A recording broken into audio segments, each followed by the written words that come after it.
I'm Luis Villa. I come from Madrid, and I used to work in a company called Fjord that was acquired by Accenture. So this is part of this movement of big consulting companies acquiring creative companies. And the idea of the talk is talking about what is happening and what's next, because I think yesterday when the people were talking about what is changing and what they expect from here, is what's next was the two words that we heard the most. No? So it's a little bit talking about what's next. No? And what I can see in the audience, what we have is this type of people.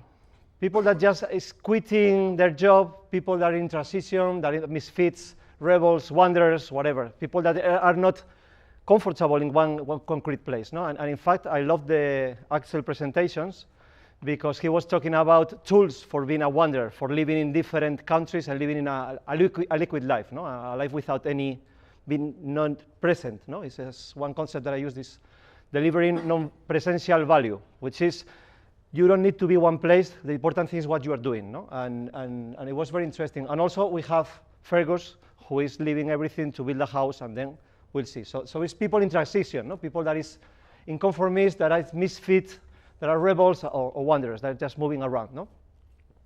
And the idea, one of the things that we're seeing also is that there is a lot of digital fatigue. I see a lot of people in my industry really tired of digital, of change, of digital. They need to rest. They are starting to leave their smartphones in a basket in their houses, disconnect their children, turning off a lot of things. And there is also a lot of designers talking about the ethics of design.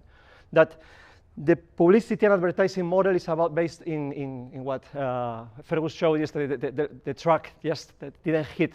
No, we were watching like silly people. No, and the idea is about that. A lot of people is really tired of digital, and in my industry, in designers, I think there is a lot of people that is special fatigue at it. No, so what we are finding also is people is getting pragmatic. They are starting to use technology as a tool, not as a lifestyle or a status thing. No, they are starting to disconnect. I use it only what I need it. No, they are limiting their usage, and also what we are finding also is people that are thinking about what is my life, what I'm doing. No, and you see a lot of young people with a totally different concepts for work. No, they don't work the same way. So we're finding this place that technology, maybe we have a lot of euphoria, it was the new shiny thing, and we're finding people that is starting to see, okay, what is the real utility for this? What is bringing me and what is destroying? No? Because in somehow technology can destroy things, can destroy relationships, can destroy our way of thinking because everything gets too superficial and we get totally unfocused of things. No? We are not non-experts at anything. No? And one thing also that I used to hear in these places and also in the design communities, we, the agencies, we, the designers, sorry, but people don't care about the agencies or the designers. They care about the problems that you solve. No? And this style of we, the agencies, and the clients on the other side, I think is confrontational. I think it's we and them, us and them. There is a confrontation, there is a conflict. And this way of talking, I think, is not helping the sector to evolve. No? And also it's exclusive, and this is self-referenced and recursive. It's all the time like an infinite loop talking about us. And it happens, as I said, in the case of designers also. It's not only marketing agencies, whatever, creativity. No? It happens in many, I think it's when you have, your identity is not clear, when you need to reinforce all the time because you are not sure of your value. One thing that I can tell is that consultants don't talk about themselves. They talk about the clients. That's one of the big differences. No? And I think it's one of the big takeaways that we can have from here. Stop talking about you, about your problems. Start talking about the problems of the client, what they need, and what are the challenges that they're facing today. No? And another thing, I always say this, that you and your life is only as good as your relationships. In my case, I think my value is 0 alone. My value depends on my relationships, on the people that I work with. This is, for me, is the main thing. So Fergus yesterday talked about their core team, and I think it will be interesting to have the magic, what were the ingredients and how they work, because he was as good as his team, and he was part of that team. So this is like a connectivity issue. No? It's a thing that you feel that there is a common purpose, you feel special, you start doing things. And magic happens. It's about people. It's not about processes. And if you put data scientists with creative people, you get this. It doesn't work like that. It depends on the data scientist. It depends on the creative man. No? And in my case, what I come is from the other side. you communicate products and services, I come from the other side. When the people buy something, my work starts there. No? So we believe in this. The experience is the marketing.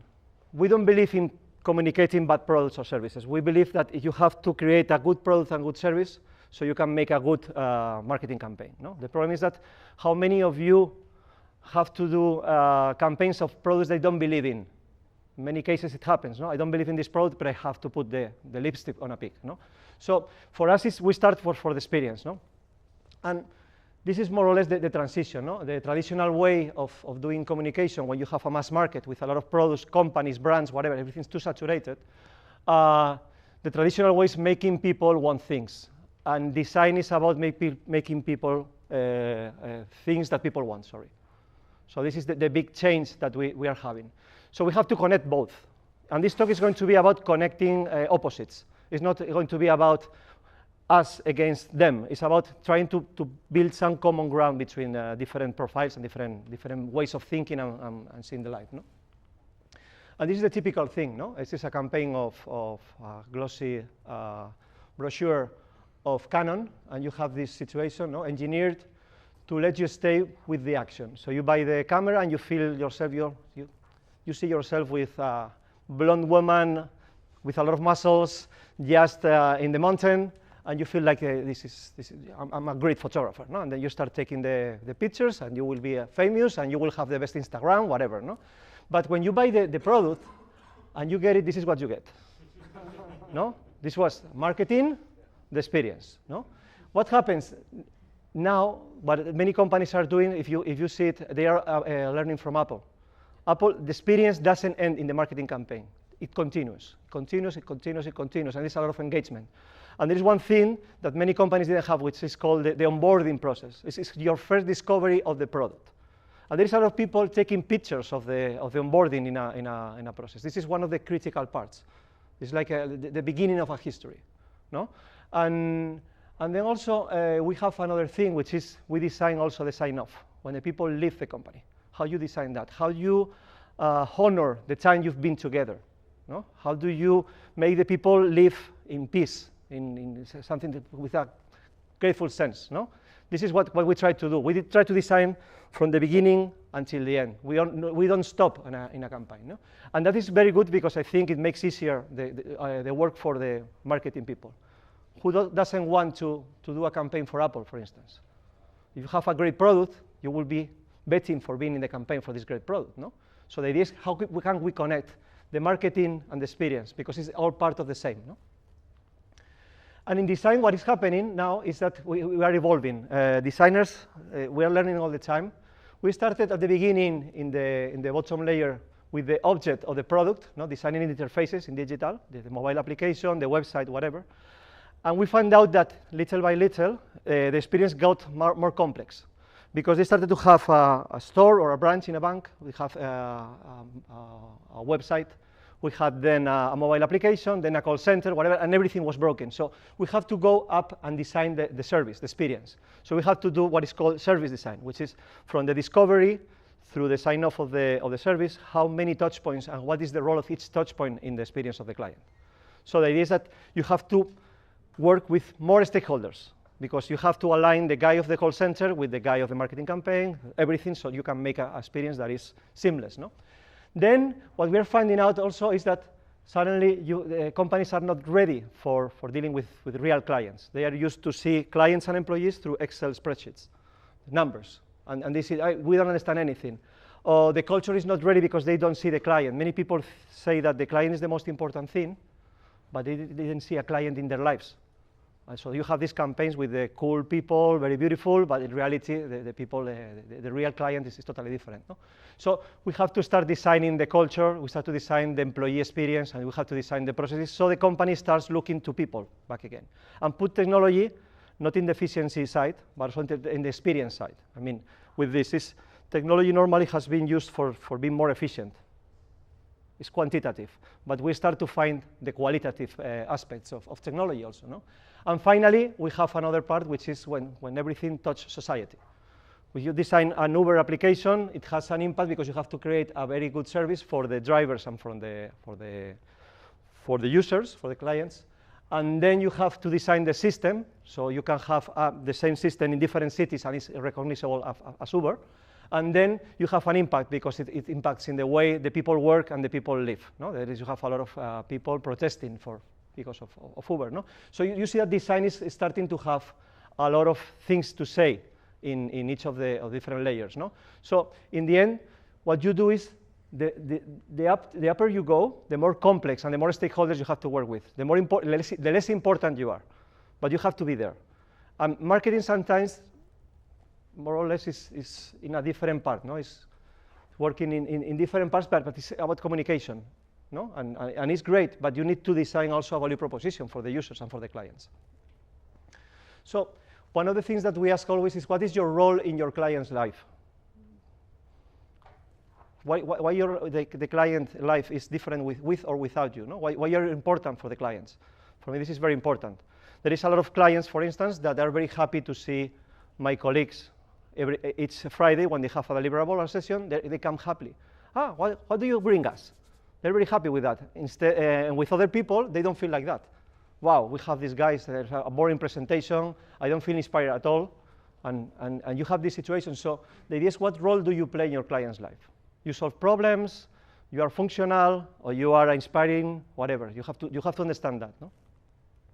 So what we're seeing that is happening is, first is questions. No? There is a lot of change, obviously, but what forces are driving this change, and how value is shifting and who is capturing it? Because sometimes value shifts, but it disappears. For instance, WhatsApp. What happened with WhatsApp? The concept of value changed. No? Suddenly they destroyed 90%, 99% of the business of telcos, which was SMS, not texting. So the value is not only shifting, but disappearing even. No? How this is impacting us and our clients, these changes. How can we interpret this, and what is the impact that they have in our clients and in us as a business, no? And us together. And what new business models are emerging? You can see, if WhatsApp gives for free or €1 a message application and that's all, what is the business there? What is the business model? No? It's totally asymmetric. They get the money on the other side. No? So there is a phrase that I don't love, which is, the pace of change will never be as low as it is today. So this is creating anxiety. No? This is what is happening. This is a lot of people that's what I say, that people is tired, because everybody's saying that everything is changing too fast, everything is coming. So instead of reacting, instead of responding, they are reacting. So they are in total panic in many cases. No? So they disconnect, they don't listen to you because they are in total panic. And this is more or less what we can see. All the people talk about how technology changes exponentially, but how organizations change logarithmically. So because they don't have the capacity, they have a lot of legacy systems, they have a culture, so they are not ready for change. So every time the anxiety gap is increasing, because you have more things to think about and more decisions to make. So what do they do there? How can we know what to do? And then what we see also is attitudes towards change. No? So we have the people that live in the exponential curve, is the singularists, no? Technology fundamentalists. Right, Kurzweil, all the people from Singularities, all the people that are saying that I'm going to be immortal and I'm going to upload my brain in the cloud. These people think that technology is going to save us. No? Then you have what I call the technology and digital cheerleaders. People that they think that technology is going to change everything, and they are early adopters. They want to change things, they want to transform things, and they see the value of technology. But at the same time, sometimes they are not critical with the real value of technology. What is the real impact of technology? Then we have the realists, no? Skeptics and late adopters, people that start using because it's useful, it's nothing else. It's not lifestyle, it's something useful. And they are pragmatics and also sleepers, people that think, okay, oh, WhatsApp, my children are using WhatsApp, okay, I'm going to use it also, no? So I can talk with them. And finally, we have the people that are tech-averse laggards and neo-ludites, and also populists. The populism, in the end, there is one part which I don't understand what is happening, so I need a strong leader that leads us through the change, so that protects us, no? This is more or less what is happening, because they think that capitalism and all these huge changes only creating winners and losers. So they think that technology is part of this change. So there are people that are using it in the right way, there is people that is very afraid of technology. No? So the neo-ludites is people that start to think that technology is bad. They use it, but they think it's bad, so I'm quitting my smartphone. This is why Nokia launched the old versions of telephones, and it's the cool thing having this Nokia. No? Even in Silicon Valley, maybe you know that there are many people that they take the children to schools where there are no technology. Also in Finland, the technology is not very used. It's more practical. It's more about social skills, and then technology comes. No? It's not about everything put in a tablet in your children's hands. So we're having increasing tensions and conflicts. No? And what I said, this is about fatigue and disconnection. People, I'm leaving. I'm just quitting. I don't want to read anymore. I want to go to the physical paper book, whatever, just to disconnect. No? And we have these tensions, no? Open versus closed, collaboration versus competition, humans versus machines, digital versus physical, global versus local, diversity versus uniformity. No? So I don't know, but I think they are false dichotomies. No? It's like if you are not black, then you are white. There is yellow people, they're different. You saw the Pantones before with different colors of people. It's not only black or white. So the idea of this talk is trying to find the sweet spot between different variables, just not to make everything to be a confrontation. No? So this is the main problem, that everything is thought in terms of winners and losers. If you don't do this, you lose. If you do this, you win. But if you do it, you also can lose. So it's all the time like this, and this is not the way, I think, to have an interesting life. No? Living all the time under threat is not the way to live. So when the people talk about disruption, I always make a question: what are you disrupting? Are you disrupting the plastic in the ocean? Would be great. Are you disrupting the taxi business? Maybe there is a debate about that, if it's good or bad. Are you disrupting the hotel business? Maybe there is a debate. There's a lot of people talking about Airbnb is good, Airbnb is bad. So it's getting political. This is what we said, no? And the value proposition for ones is different for another. One wins, one another loses.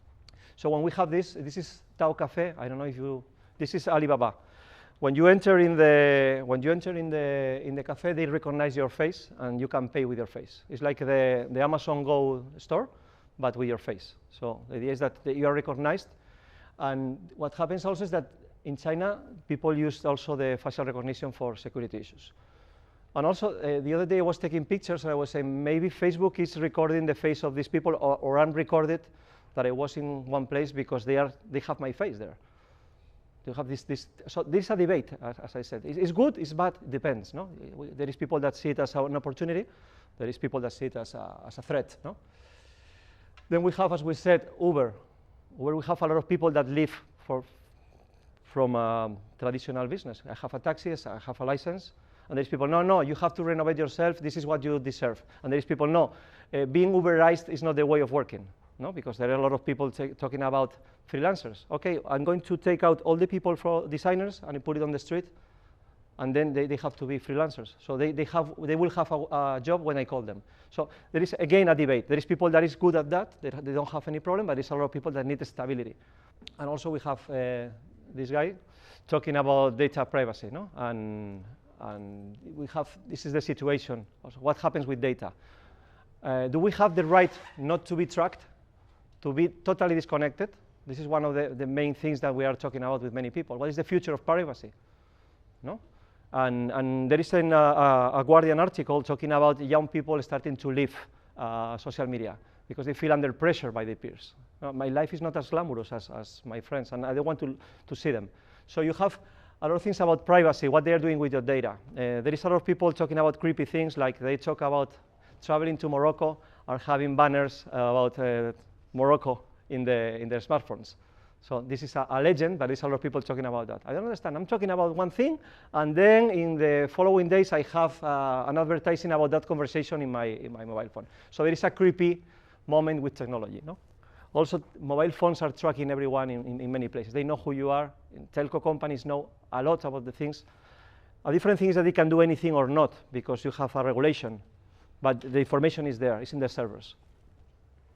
And this is a picture I took. I was working in Geneva with the World Economic Forum for 1 year in 2015, doing this digital transformation with interviews with big companies, asking what was changing, what was the problem.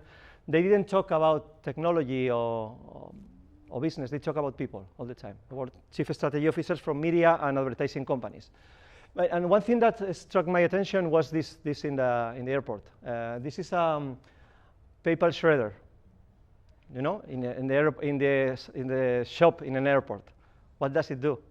No, we are talking about blockchain, but in Geneva, in Switzerland, they are selling this. No, and you have also different versions. You have the universal and the turbo. So if you have more paper, you can destroy it in the bathroom faster. No, what I can't imagine is what you do when you destroy all your paper. What do you do with the shredder? No, maybe there's a business like an Uber of shredder. No, the shredders that you can have. Okay, I sell it because I destroyed everything. There you go. No. So it was interesting to see this because people are talking about transparency, blockchain, whatever, and we see that parallel structures are still there. No? And also we have this, the driverless car, which is very interesting. You have people working in their cars, and the car is driving. But one thing that happens, I don't know if you know what is this. It's a Spanish medicine. It's when you get sick, you have to have it. It's the future of business with driverless cars. The people get dizzy, so they have to have biodramina, we call it. No? So what happens here that they are not taking into account the reality of people. The people get dizzy when they read and when they're sending SMSs in the car. But this woman seems to not have this problem. No? So this is what we're talking about. Technology seems to be able to do anything, but the reality of people is different. It's messy, it's chaotic. No? And also we have, this is a prototype. This is a Rolls-Royce manless cargo ships. They are going in commands, no? Through the sea, transporting things, and they are managed with a guy that has a screen, and they are changing all the time the vision. Okay, put me with the A ship, put me with the B ship, and they are starting to look and see what they are seeing, no? And they are managing with one man, theoretically. The prototype says that you can manage a complete float of ships. So when you think about managing the companies in the future, one thing that comes to my mind, seeing all this speed, all these changes, is something like this. You know, e-games, no? E-sports, no? This is going to be the workers of the future, all the time connected in real time, just reacting and responding to change in different moments, no? And totally fit, because they have to be fresh, because there are a lot of things happening, no? So more or less what we are describing is we're going through to this situation. People analyzing campaigns of the competitors, using big data, analyzing customers, and responding in real time, because artificial intelligence is going to do everything. So for me, I don't think it's an interesting vision. No? I think we are forgetting everything, and we're putting ourselves at the service of the machines. I always said that, a quote for that we are talking about artificial intelligence, and machines are talking about natural computation. So they are using us to interpret the world because they are not able. So who's using who? No? And in this situation, when we get this, we will have the machines doing a lot of things, and they will use us to interpret what the things that they can do, because they want to all the time. They're going to be requesting our attention. And there is people that call it hyperventilation of change. It's like, no? I think it's an interesting concept, no? Because everybody's talking about change. I don't know if you open LinkedIn, all the people is talking about change, digital transformation, and suddenly I switch off, no? I need to go to the bar and have a beer with a real friend, no? And this is Jonathan Wichmann, which is a consultant working in the World Economic Forum. He said that hyperventilation of change has a range of negative implications. It promotes the idea that the world is unpredictable, and it generates fear. It prevents us to trying to say anything meaningful about the future, and it discourages us from learning from the past. So this is one of the main problems. We think there is no past, only future. Everything that is old is not valid anymore. No? And also, this is another guy. This is from Harvard Business School. He said, if you go back and read what people wrote in the 19th century, they thought change was happening at incredible rate we have never seen before. And then you have all the changes. Let me see. Oops. All the changes that they had in the 19th century. So the idea here is see the patterns and see how the people react to change when it starts to accelerate. How they interpret, how do they react. And there is an interesting book. In fact, I have it. It's quotes and letters from people working in the Industrial Revolution. It's called Pandemonium. And the people is talking, and if you change steam and machine by technology and connectivity, it's the same. The same words, the same letters. People talking about the same. No? So for me, the interesting thing is about how can we interpret and how can we reuse and understand the patterns, because we have a set of patterns inside, no? And I think it's interesting to use them. No? And what many people say that we have periods of frenzy and periods of pause. Sometimes what is shiny and what is new lose everything. Everything starts to be boring and normal. No? And when you see people disconnecting, sometimes Facebook is normal now, it's not disruptive anymore. Google has a part that is totally normal, it's part of your life, it's boring. So you have a lot of companies, a lot of things that are shiny that start to be the total normal. So it is, how can we be able to interpret the different moments in the different cycles? No? So are there patterns? And one thing that many people say, what is not going to change? And this is, these are advertising with electricity products in the past. No? It's about magic. Everything was incredible. The wizard in the wall. You had the switch in the wall. No, it's totally normal. Even when you have it, one that is a sensor connected one that you don't need even cables, and you put it on the wall, and that's all. Even using the smartphone is not magical at all anymore. But this was the way that people looked at electricity in the past. No? So there are patterns also. This was the totally magic. No? Of course, it's quick. It's electric. Of course, it's connected. It's digital. Whatever. No? And this, do you know this place? It's a restaurant in San Francisco. They started in San Francisco, and it's called Itza. And they don't have people serving the restaurant. It was very new. They were full of people, a lot of communication, and a lot of people using and getting the food. No? And they have an iPad in the back, so you can order your food, and then you get it in the door. No? But look at this. This is New York. It was the same. The auto restaurants. They had a moment, and if you go to Amsterdam, you have the FIBO. No? You have all the people getting the food from the FIBO. So there are many things that are patterns. No? There are different things. The technology has changed something, but it's not as new as it seems. So this is what happens when we don't have perspective. And this is why I think humanities and also inspiration, art, connecting with different generations is important, because sometimes we lose the perspective. And we think that something is new, and it's not new at all. So the problem now with all these changes is with traditional organizations. Maybe your clients, no? Maybe your company, or maybe the way you work. No? And this is one of the main things. No? This is where we live. In fact, this is where I live. And this is my world, my real world. It's not technology, it's not Silicon Valley. It's Spain, with traditional companies, big companies with a lot of issues inside. No? And this is the way that many companies still think. It's about linearity, scale, and predictability. No? And for managing this, you have this. This is the structure. No? People is acting like a small microchips in a big motherboard. And in the end, each of these cubicles is an Excel cell. So you can do the work of these people with an Excel sometimes. The problem is when people start doing different Excels, no? And they start to be creative with Excels, which is one of the things that happened in many companies. They don't have any structure to manage it. So they don't have what they call single point of truth, which is the original source of data that is the real and important source of data. They don't have that. So you have different Excels with different versions of reality, no? and a reality that is interpreted by Excel people, financial people. And then we have this also, no? That management is protected with layers of abstraction, no? And they don't know the reality. You have a court of people telling what they think they want to hear. So everything, the reality is filtered. Nobody wants to give bad news. So they don't have the real information. They only see numbers. They don't see the real clients. They don't see what's the impact of their clients. And maybe you have people working in a small auto company, and they have a Mercedes, a totally different brand. So they even don't drive their own product, no? So things that happen there, that you have a lot of bureaucracy with a lack of ownership. Your work is not yours anymore, so you don't feel it like yours. You feel totally disconnected from it. You are risk averse, and you want only short-term results. The tools are worse than the ones they use at home. Maybe you have the company smartphone is totally a crap, and you have a better smartphone at home.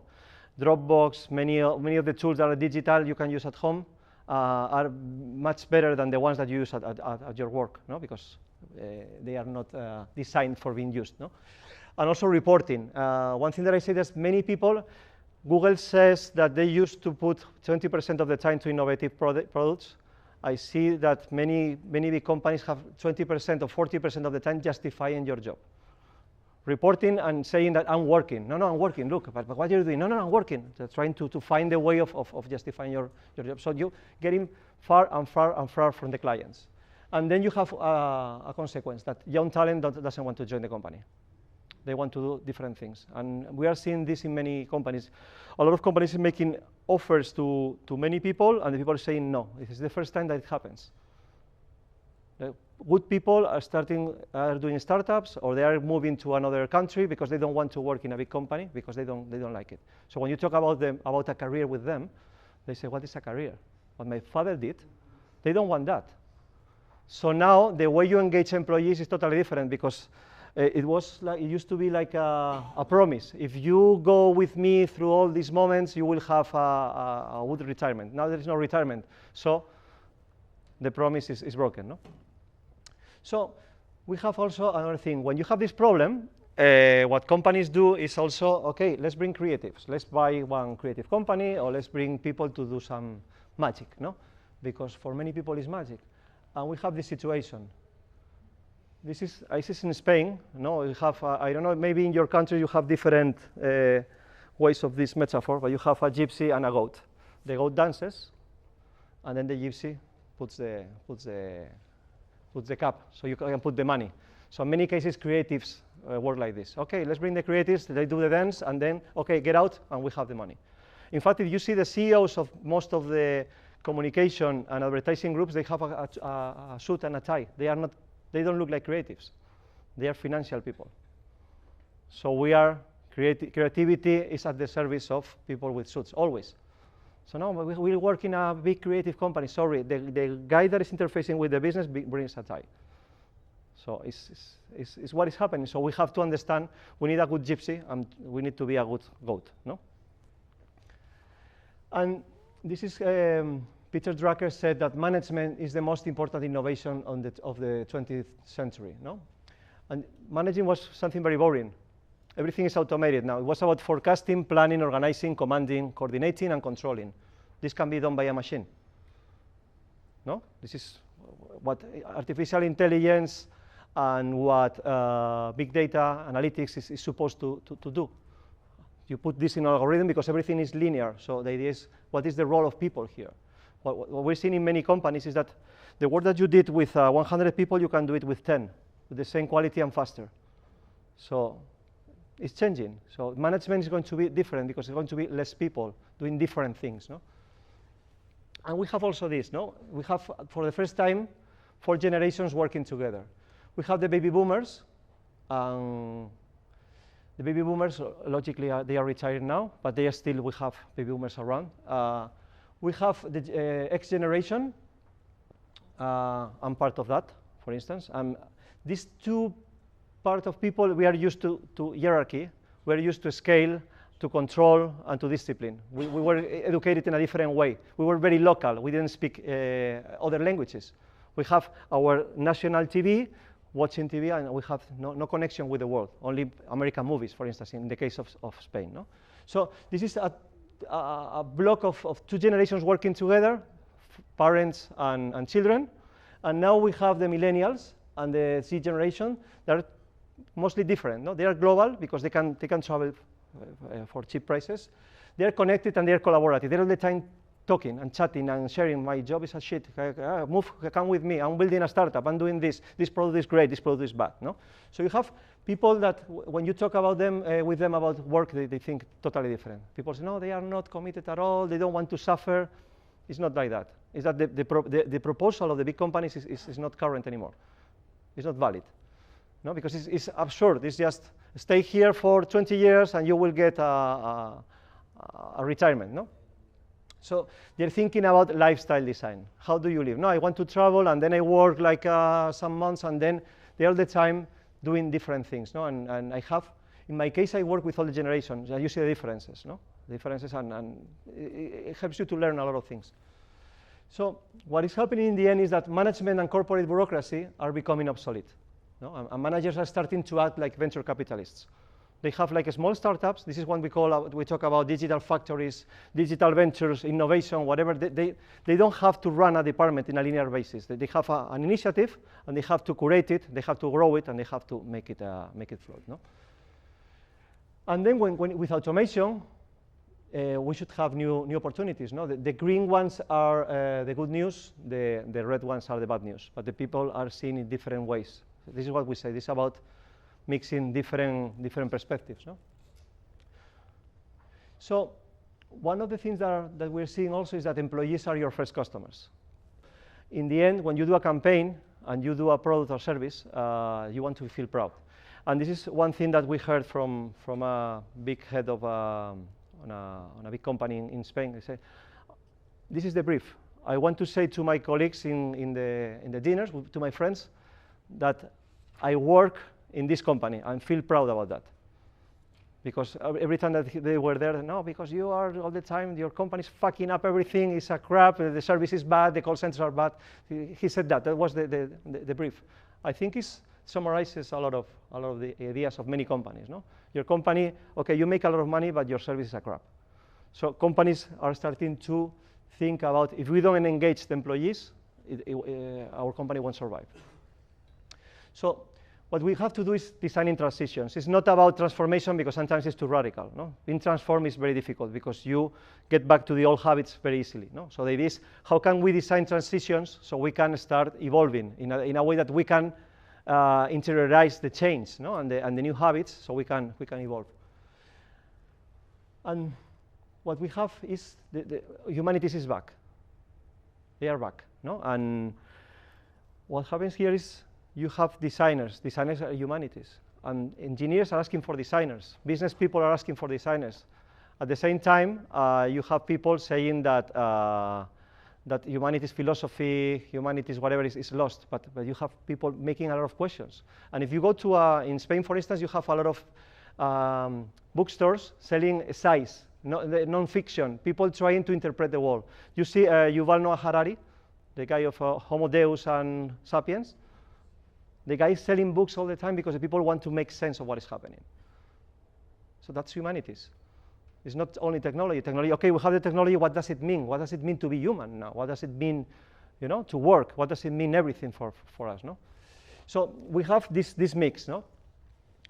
And when you listen to phrases like this, software is eating the world, Mark Andreessen from Silicon Valley, then you have also, okay, if software is eating the world, sociology, anthropology, psychology, human-computer interaction, and information science, well, basically all the fields that do this say hi. Because when you have technology eating the world, the technology starts to become a public issue. It's not only a technology thing. It's not about engineering. It's about many other things. Politics, it's about sociology, it's about many, many different things. No? So we need to do one thing that we call sense making. No? And when you have an ambiguous situation, you have to make sense, because if not, you can have a disconnection. And I can recommend you a book, physical, obviously, because in Kindle, the problem is that I forget everything. It's called Sense Making. It's from a guy, it's called Christian Matzberg. And it's about how humanities can put back the sense in many companies. No? This is what happens with many C-level people. They don't see the world anymore. It talks about, for instance, the Ford CEO. And he said, okay, for me it was easy to sell cars because all the clients were American clients. So I know what a car means for an American client. But when you start selling cars in China or in different countries, you see that the car is totally different. The meaning is different. For one of them is an utility, something that I use. For other people, it's a status thing. For many people, they have, when you have a guide to go in the car rails, no? Many roads don't have that, so the car can get out of the road, no? So you have a different way of looking to different situations, no? And you need to create situational awareness, no? And understanding in context of high complexity, because you have to make decisions. So when you have two opposites, you have to make a decision. And you have the magical people is that people that can interpret a situation and make a decision, no? And then we enter in a moment of chaos, no? And this is Carl Jung, and he said that in all chaos there is a cosmos, in all disorder a secret order. So there is people that is very good at seeing patterns in chaos, no? And I always put the example of a fireman, no? When you have a fire and you have a man saying, "My cat is inside the fire, please save him, save him." And the guy sees the fire, enters, and okay, this is your cat. He sees perfectly where to go, what is dangerous, what is not, and he goes there because the chaos of fire is the way of living, no? And this happened before. This is a painting of the fall of the Roman Empire. And it was very dramatic as it was painted, but the idea was that many people, as you know, it started with some barbarians entering, and then little by little it got like a moment that everything fall down and changed, no? But the structure of the Roman Empire is still around, no? You have a lot of institutions that we're using. And this is one god that I use many cases when I try to explain what is happening. I don't know if you know this god is called Janus. Janus Bifronte is a god that is old on one side because he looks at the past, and young on the other side because he looks at the future. And it's the god of transitions, the beginnings of the ends. And this is where many companies, many clients, and maybe us are today. We're in a moment of transition. We have a past where we're looking for the future. We're thinking, what's next? What's coming? No? And this is a moment of tension, because if you're watching a movie, it's okay. Asking for what's next, but is your life? No, it's not the okay thing. No?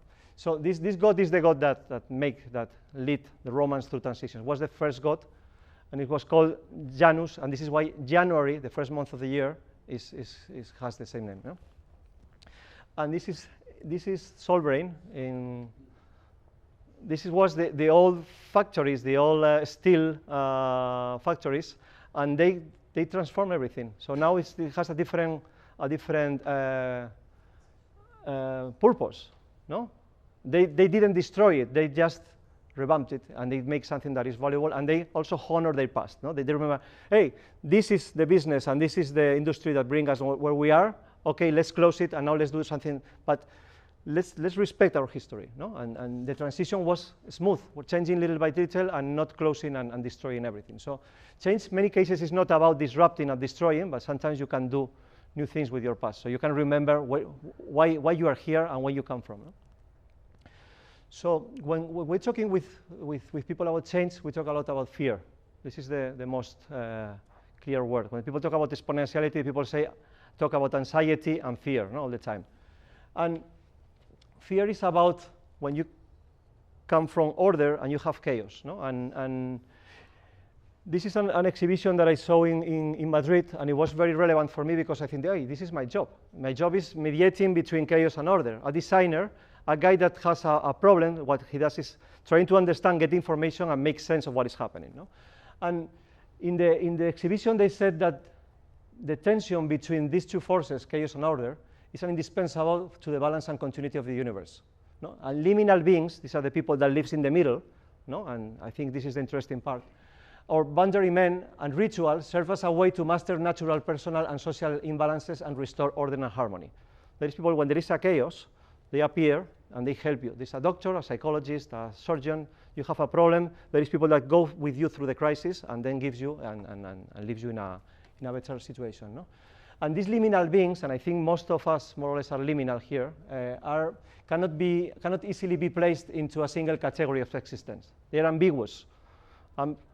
One of the most ambiguous guys that I know is Axel. He's liberal arts, MBA, engineer. What is Axel? Depends, no? It has many faces, can change, a shapeshifter. No? So you have this guy that can turn and can translate different languages, different things. He's a sense maker somehow. No? He can understand. Also, Fjord was talking about technology creativity. How did he work with a team in a technology company? So you have these people that are not, I'm creative, but at the same time I'm not creative because I do this and that. No? So there's people that is very specialist in connecting different things. No? And when we talk about change, there is a concept that I think is really useful. It's called liminality. And liminality is about, I don't know if you know about anthropology. Someone here? Or Fergus, yes. Liminality is when you start a ritual, for instance, a wedding ritual. The moment that you start, you are not single anymore, but you're still not married. So you have a transitional moment where you are not anywhere. You are in between. At this in-between moment, maybe many of you are in this between moment. The ones that quit, the ones that are trying to do something new, the ones that are trying to build a new agency, you are in an in-between moment. You are liminal. In a moment of, okay, the old me is not valid anymore, but the new is still not there. Where I'm going? What do I do? What's next? No? And there is in-between periods, no? And there is a lot of disorientation. So this is what happens also in many companies. When you have a department changing, the rest of the people start having a crisis. What do we do? Do we have to do some digital thing just to have the boss happy? No? Okay, let's launch a mobile application. So you create a crisis. Every change in anyone or anything creates because we are all connected, as we said. If you are as good as your relationships, if you change, somebody's going to be worried or very happy because of your change. And talking about liminality, liminality is a concept that is, you can apply it in many cases, no? Have you ever been in your own school in the weekend, for instance? The feeling of, you can hear your friends shouting in the corridors, but they are not there, no? You have this liminal being, like these Japanese robots that look like people, but they are not people, no? You have an empty mall, could be empty forest, that is, when you are alone in the forest, it's a liminal space, it's not, you're not anywhere, no? And you have also old factories, or when you go to the airport you start, for instance, I'm moving from Madrid to Barcelona. The moment I'm in the airport, I'm not in Madrid anymore because I checked out, but I'm not in Barcelona yet. So airports is what they call no places. Trains, a lot of things that are not still, they are a transitional moment. So for me it's very interesting trying to understand what means transition, what means a transitional space, transitional being, and all this concept of liminality, because it's what many of us are experimenting in our lives, no? And then if you want to be healthy and keep your head and your integrity, it's very important to know what to do also, and to know what is important for you, no? And this is a theologist, it's called Richard Rohr, and he says that it is when you have left the tried and true, but have not yet been able to replace it with anything else, it is when you are between your old comfort zone and the possible new answer. No, this is the moment of liminality, of unease, no? A maximum unease. And he says, if you are not trained in how to hold anxiety, how to live with ambiguity, how to entrust and wait, you will run anything to flee this terrible cloud of unknowing. And this is when you have these companies buying a software product, digital transformation initiative, an incubator, because they think that they have to have a placebo, something that is a shortcut, no? They don't want to go through the crisis. So you take a pill, but you don't ask what is the problem. The problem is gone, because I'm totally drunk, for instance. No? You have beers, okay, I don't want to see the problem, I start drinking. And this is what happens with many companies and many people.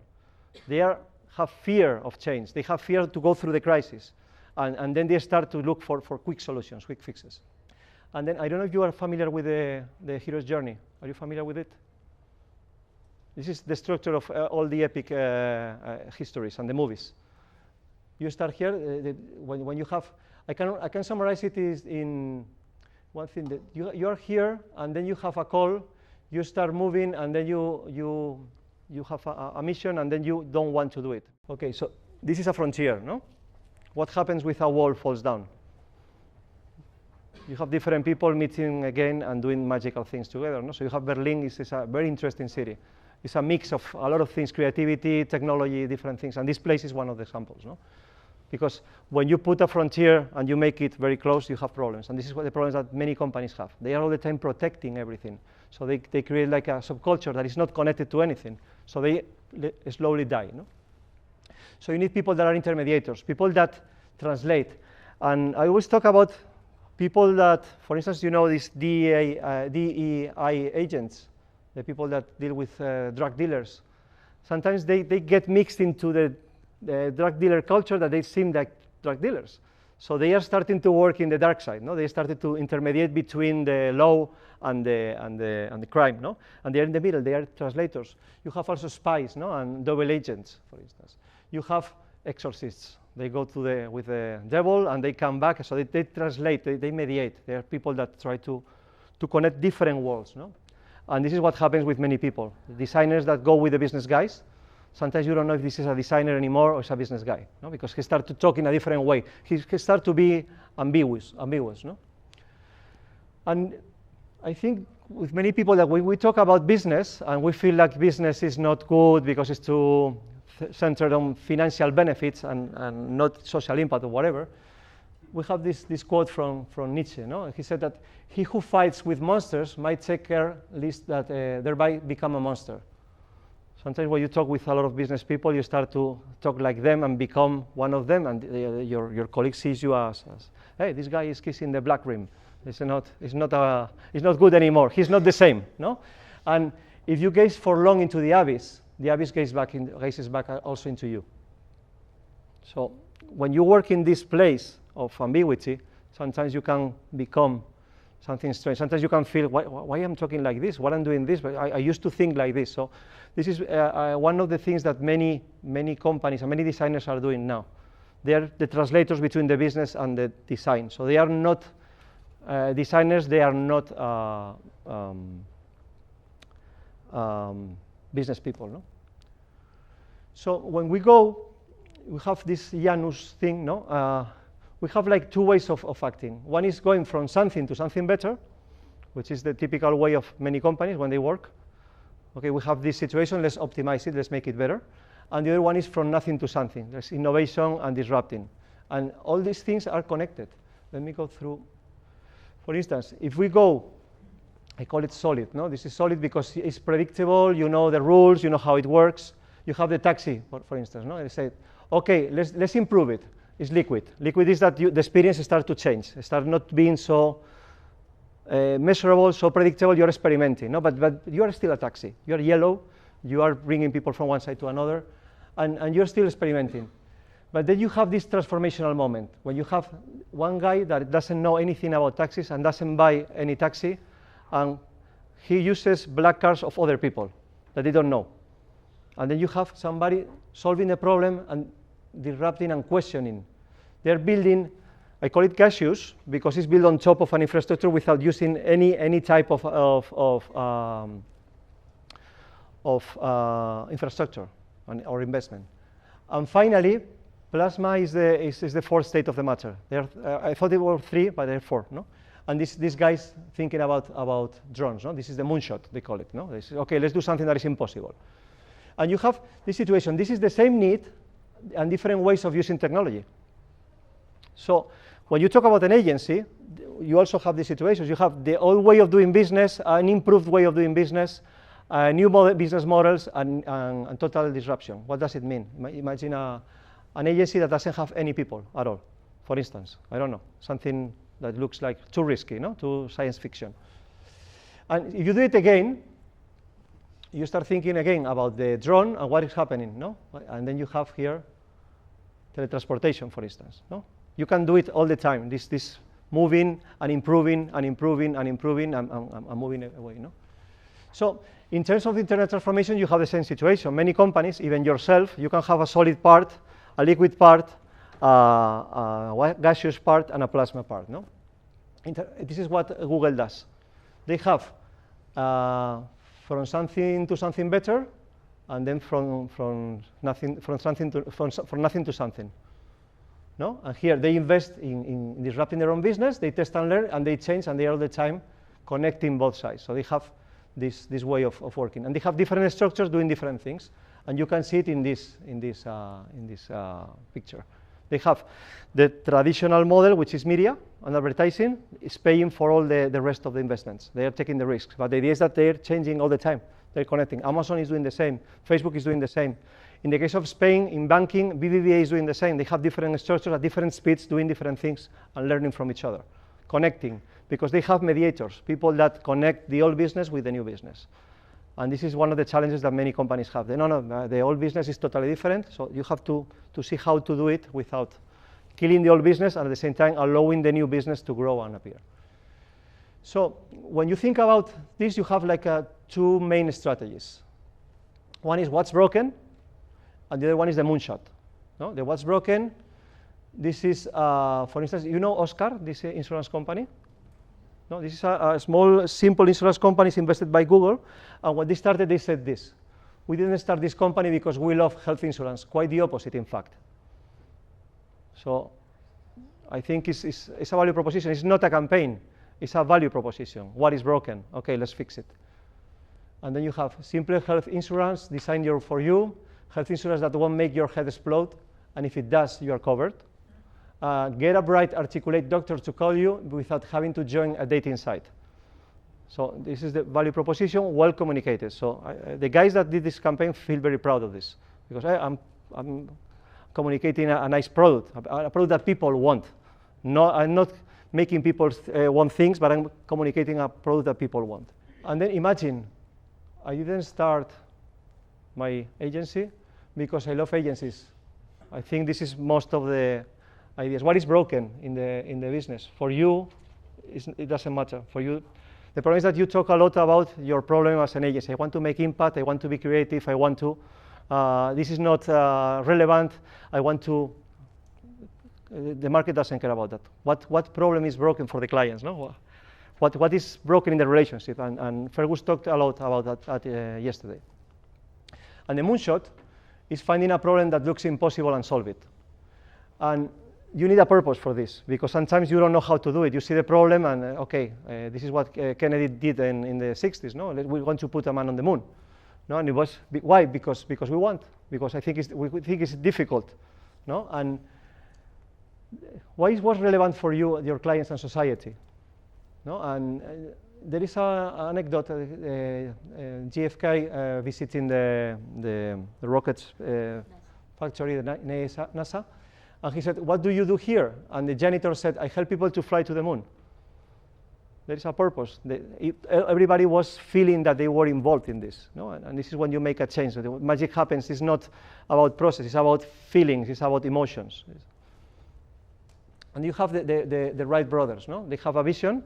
And they have a solid part which paid for the business. They have an editorial newspaper where they read a lot about technology and things like that. And also they have a repair shop for bicycles, because everybody was trying to buy bicycles. Now the people are with the scooters, no? Electric scooters, but at the moment were bicycles. So with the bicycles, they made money to create the first planes. No? So they have this moonshot thing. At the same time, they have the solid part where they make the money. So they did like Google somehow. No? And you have two archetypes, the doer and the storyteller. This is a typical pattern. In my case, I've been involved with a storyteller, and I was the doer. In some cases, I'm the storyteller, and the other guy is the doer. So the idea is you have to know what is your role and then find your complementary. No? And the doer, what he does is crafts products and processes. No? And the storyteller builds relationships and sells the story of the product. And you can do it externally to the market, but also internally. Internally is when you have a small team in the company, you have to build relationships to sell internally your team. Hey, we are the creative people, we are 3 people, and we are in this room. And you have to start to build a network of people that believes in what you do. The storyteller does that, and the other guy tries to deliver quality and tries to deliver something that is different. And this is what we did in many cases. When we sell design in big companies, we do that. We have a guy that is creating relationships with the right stakeholders in the big company, so they can understand us and protect us, because if not, we can end up in a client like in body shopping, for instance. You have a vision to share, and you have people that do quality work. So the idea is how can we transform this work into value for the people around. And when you talk about this, you can see it in the Wright brothers. They said it's impossible to imagine Orville Wright as he was, supplying the driving force that started their work and kept it going from the back room of a store in Ohio. This was the guy building the planes. And he said, the other guy went to conferences with capitalists, presidents, and kings. And you have, again, many patterns like this. Many people that started, you have one guy working and one guy telling the story. So you have to find which is your role and which is the person that can complement you, so you can create something new and communicate it. No? And then when you want to start change, I'm finishing, the idea is normally you have this type of people in a company, an organization. No? So you have the leaders, the managers, the rebels, the followers, and the sleepers, no? And you have one type of people that are the rebels. The rebels sometimes they don't feel comfortable. They start telling what is broken. They start to be, like inconformists, and they try to change things, no? And the leaders, what they do, they listen to them, and they start to say, okay, let's do something, let's try something. They start to see that there is a possible change, and they start activating followers. In the meantime, you have managers and sleepers running the company. So the company starts to move little by little to a change. The problem is when you do this too fast, these people can feel uncomfortable. You're breaking things, they are working. Why are you doing this? The business is okay, no? So what happens is that you need to understand that there is going to be resistance. There are going to be people that are going to think that they are losing if you change things. And this is happening in many companies all the time. Yes, disruption, but no, don't disrupt my mortgage, for instance. Don't disrupt my employment, no? And when you have this, you, in the end up doing this. On one side, you do a transformational leadership, people that have a vision, and then people that make the money. People that transform the vision again, people that make the money, all the time. So you have to create this movement. If not, the company will be dying slowly. So you have somebody that is very transformational, but is not doing, the company will go up. And if you have people that is very operational, the company will become a commodity, totally boring and differentiated. Even Pixar has this situation. They have it's a creative company. Theoretically, they should be like this, and they are not. They have both ways of doing and repeating success. No? So they have a transformational, creative vision, and also they have operational vision. So when we're thinking about these liminal spaces, and you have this order and chaos, we have these opposites. No? The idea is how can we bring together these opposites? So we can do something. It's not open or closed. It could be both. No? You have to make a decision, obviously, but you have to mix everything, humans and machines. Sorry, it's not one on another. So how can we create this liminal space? This space is totally a mix of both. No?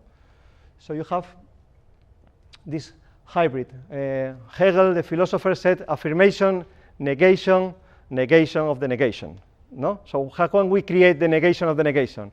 They said, no, baby boomers, millennials. No, okay, no, there is a mix. No? Technology, affirmation, negation, humans. No, there is a mix, augmented human. No? So when we talk about this, how can we create this way of combining so we don't have conflict anymore with different ideas? No? Because the companies that are doing succeeding in the market, they are doing this mix. They're mixing different things. They're regulated with the innovation, creativity with the business, as you saw with Google. They are all the time in a perpetual cycle of change. No? And also, we can do it with ourselves. So as an agency, imagine marketing and technology, consulting agency, results and risk, experience and youth, presence and virtual, tradition, innovation, mix, whatever. And okay, what's in the middle? What can we do to change and stop talking about agencies? Or talk about problems, talk about models, but the idea is how can we mix something that is totally different? So you have the affirmation, we're an agency, the negation, no, we're a technology company. What is the negation of the negation?